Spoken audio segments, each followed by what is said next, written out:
Isang mapagpalang araw po sa ating lahat. Grabe mga kuiso. Napaka-defensive naman po sila.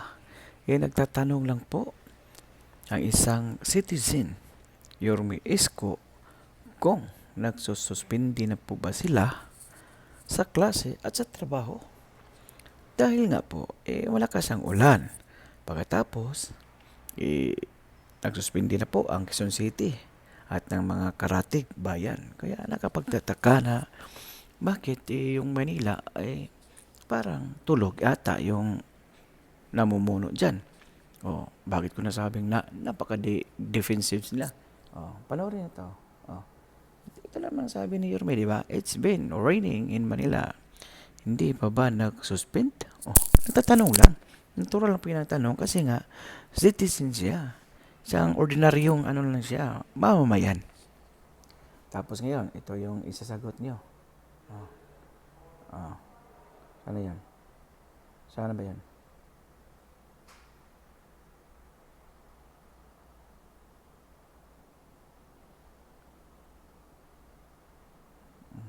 Ayan, oh. Oh, ayan. Para lang po malaman nyo ang basihan, ayon sa huling balita, alam nyo po, hindi po tayo basta-basta na lang pwedeng mag-suspend ng klase at trabaho ng walang basihan. Nais ko po lang malaman nyo na nasa yellow rin, warning pa rin tayo, kaya lamang po, ayon sa pag-asa ay bumilis at lumihis ang bagyo at anytime today ay mahagip na ang Metro Manila. O diba? Dapat kasi pag ganyan, advance na. O, hindi na rin kasi dapat yung kailangan sumagot ka pa sa mga ganyang issue kasi halos naman po talaga din nagtatanong yung taong bayan kasi yung iba nga nagsuspindi niya. Nangyari para lang yan nakaraan na nagsuspindi na nakapasok na yung mga estudyante natin sa kanilang mga paralan. Mahirapan na po silang pahuwiin yung mga bata kasi nga malalim yung tubig, o di ba? Hindi naman yung initiative ba, gaya ni Yormesco na yung bang tinitignan agad kung ano ang mangyayari. Talagang alam naman natin pag may mga bagyong tumama ay hagip na hagip po yan. Kahit nga habagat lang na walang bagyo ay hagip na hagip talaga sa tubig yung Manila dahil nga po ay napakababa po niyan. Below the level of the sea dyan sa Manila mga quiz mga guys. So dapat initiative na sana. Mindset. Di yung tutulog tayo sa pansitan. Kaya tuloy, binabahas tuloy tayo kasi huli tayo sa balita. Yung iba, wala na, nagsuspindi na pala. Saka kayo magpapalabas ng mga ganyang suspindi, kung binulabog na kayo ng taong bayan.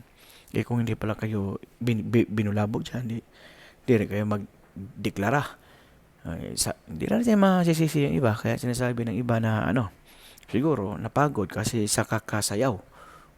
Hindi natin alam yon. Alam sino nila baka nakita na sumasayaw po. Di ba? Kaya relax lang po. Parang may din yan patama yung mga post nila, di ba? Si Yorme, wala namang mali siya doon kasi natural magtatanong siya kasi mayroon din siyang estudyante. Para malaman kung may pasok ba wala. So, at isa lang siyang ordinaryong mamamayan diyan sa Manila. So, kailangan din niyang magtanong sa pamalaan kung ano na. Paantayin pa ba natin na yung tubig aapaw sa bubong bago tayo magdeklara ng suspension of classes or trabaho? Di na, initiative ba? Mindset sana. Di ba? Kita mo ngayon, ang dami nang nagbabas kasi nga, laging huli. Bakit? Huli na nga tayo sa huli na nga tayo sa survey. Huli pa rin tayo sa pagsuspension ng classes sa Manila, di ba? So, ito, next video. Sinong gumawa nito?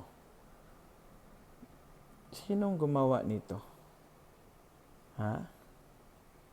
Ayon po sa Manila Politics Survey result. Wow. Palakpakan. Palakpakan ang kanilang malaki. Malaki ang katangahan nila. Ang ka-fake newsan. Tingnan nyo. Tamundong, 28%. Naida, oh, wow. Parang baliktad yata to sa original o sa katotohanan na survey. 16. Wa gabae. 16 yun. Wa mo na kuyap eh. Yan kasi sa panay nyo pagsasamba, luluhod sa mga niyog na dalawa ang puno, yan na yung resulta ng palagi niyong pagsamba sa mga niyog. Pagsamba kasi kayo sa Panginoon, huwag sa mga halaman o araw. Tingnan nyo. Yan yung resulta. Yan yung napasok sa utak nyo. Ang galing yung gumawa ng survey. Dinamay nyo pa yung clock tower ng Manila City Hall. Sarap nyo pag-untugin. Gusto nyo ba yung totoong survey talaga? Hmm? Gusto nyo yung totoong survey talaga? Walang problema. Mayroon naman tayo dyan. Ito. Itong mga talipandas na ito na gagawa-gawa lang ng mga survey na di naman dumaan. Ito ang tunay na survey. Ayan. Baka hindi na kayo makatulog niyan ha. Pati sa Falls Asia. Talagang kulilat. Talagang wala na po kayo. Kumbaga, X o iris na po kayo sa puso ng mga batang Manilenyo o batang Manila. Ayan o. Lucky 77. Dalawang lucky yan ha. Dalawang lucky 77.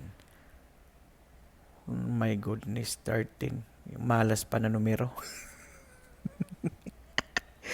Number 13. 13% ang pinakamalas pa na numbers. My goodness. Paano yung mapaliwanag yung ngayon? Sige nga. Saan yung mind conditioning dyan? Mag-mind conditioning lang kayo kung sa lahat ng survey ay hindi magkapareha. Halos pareha po. Magkapareha po yung porsyento at yung majority na gusto ng mga taong bayan o ng mga batang Manilenyo. Kaya huwag kayong gagawa-gawa ng mga ka-fake news sana nakakasira lalo sa inyong mga sinusuportahan. Sa inyong boss amo, manager. Paano na yan ngayon? Diba? Huwag naman sanang magiging masyadong politics. Diba? Huwag masyado. Pag magtanong lang ang tao na kung suspendido na ba, kasi nakikita niya kasi malalim na ang tubig, nasasaktan agad kayo. Mag-rebut post agad kayo na hindi naman sana. Kasi kung gustuhin nyo, di ba, suspended naman pala. Natural lang po yun na mag-post ang tao ng gano'n kasi nga, isa na po siyang simpleng mamamayan. Hindi po siya public servant. Kaya huwag niyo sanang mamasamain. Kung mayroong post na gano'n, kahit sino naman po, hindi lang siya, marami pong nagpo-post. Kaya, kunwari, kayo lang hindi nagsuspindido dyan, yung karatig bayan mo, nagsuspindi na. Baka, yun nga, inakala ng ibang tao na talagang, baka natulog kayo sa pansitan o pagod daw si ate. Kaya siguro matagal na kapag declare ng suspension of classes sa kanyang pamalaan. Kaya wag po kayong magturo o magsisi kasi kasalanan nyo eh. Kapalpakan nyo, aminin nyo na kapalpakan nyo. Tapos, ganun pa, parang may patama pa kayo sa nag-post. Di lang naman siya nag-post, marami po naman kasi. Kaya, tanggap-tanggap lang din natin pag may time na talagang mayroong pupuna sa ating pagkamali. Huwag po tayong magalit. Talagang, ano naman talaga, nagkamali po talaga, aminin nyo rin yan. Dapat maaga ng maaga pa nga para yung mga yung utaw, gaya nung maraming nagsasabi na, ano ba, suspendido ba? Kasi hindi, para makatulog kami ng mga aga. Kasi nag-aantay sila sa declaration. nag-aantay po sila sa balita ng pamahalaan. Pag maaga silang nabalita siguro, yung iba, natulog na. Umabot na ng alauna wala pa ring suspension o sasabi mo lang o hindi, walang suspension, may pasok bukas. Yung ibang bayan kasi nag-suspension na kasi sila talaga nag-aabang, nagpupuyat din naman sila. Yun lang. Yun lang naman po ang masasabi ko. Huwag po tayong masaktan kung mayroon pong magbabawas kasi mali naman po talaga 'di ba? Mali sila kaya ito na yung tunay. Sana yung nagpalabas ng ka-fake news sana mga survey dyan. Umiyak ka na. Dito nga pala tayo sa ospital ng Al-Habib. Okay.